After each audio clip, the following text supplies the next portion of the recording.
IPL தொடருக்கான mega ஏலம் இந்த ஆண்டு இறுதியில் நடக்க உள்ளது. இது தொடர்பான ஐபிஎல் உரிமையாளர்களின் ஆலோசனை கூட்டம் நடைபெற்றது.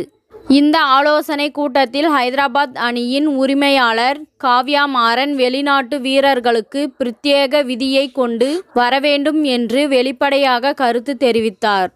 அதாவது வெளிநாட்டு வீரர்கள் மெகா ஏலத்தில் பங்கேற்கவில்லை என்றால் அவர்கள் மினி ஏலத்தில் பங்கேற்க அனுமதிக்க கூடாது என்றும், குறைந்த தொகைக்கு வாங்கப்பட்ட வெளிநாட்டு வீரர்கள் கடைசி நேரத்தில் ஐபிஎல் தொடரில் இருந்து விலகினால் அவர்களை 2 ஆண்டுகள் தடை விதிக்க விதிகள் கொண்டு வர வேண்டும் என்று தெரிவித்தார். ஏனென்றால் Asalanka, Ben Stokes, Sam Curran, Harry Brook உள்ளிட்ட வீரர்கள் மினி ஏலத்தில் பங்கேற்கவே அதிகமாக விரும்புகின்றனர். இது குறித்து அஸ்வின் பேசுகையில், மெகா ஏலத்தை பொறுத்தவரை இந்திய வீரர்களை கொண்டு அணியை கட்டமைக்க வேண்டும் என்று உரிமையாளர்கள் விரும்புகிறார்கள். இதனால் இந்திய வீரர்களுக்கு தான் அதிக தொகை கிடைக்கும். இதனை புரிந்து கொண்டு வெளிநாட்டு வீரர்கள் பலரும் மினி ஏலத்தில் வருவார்கள். அப்படி வரும்போதே மாலத்தீவில் ஒரு கப்பலை வாங்கும் அளவிற்கு மிகப்பெரிய தொகையை எடுத்து செல்வார்கள். அதேபோல் குறைந்த தொகைக்கு ஏலத்தில் வாங்கப்பட்டால் கடைசி நேரத்தில் காலை வாரிவிட்டு வரவில்லை என்று விலகிக் கொள்வார்கள்.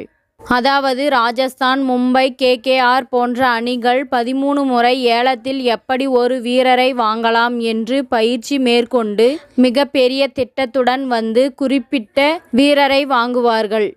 ஆனால் அந்த வெளிநாட்டு வீரர்களோ மிகவும் சாதாரணமாக எனது வீட்டில் விவசாயம் செய்ய போகிறேன் என்று ஜாலியான ஒரு காரணத்தை கூறிவிட்டு விலகிவிடுவார்கள்.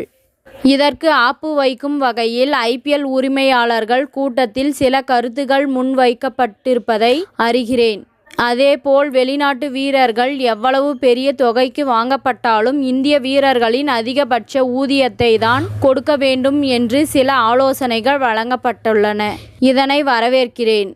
ஏனென்றால் ஐபிஎல் தொடர் என்பது தொடங்கப்பட்டதற்கான காரணமாக இளம் இந்திய வீரர்களுக்கு வாய்ப்பு அளிக்கவும் அவர்கள் பொருளாதார ரீதியில் முன்னேற்றம் அடைய வேண்டும் என்பதற்காகத்தான்.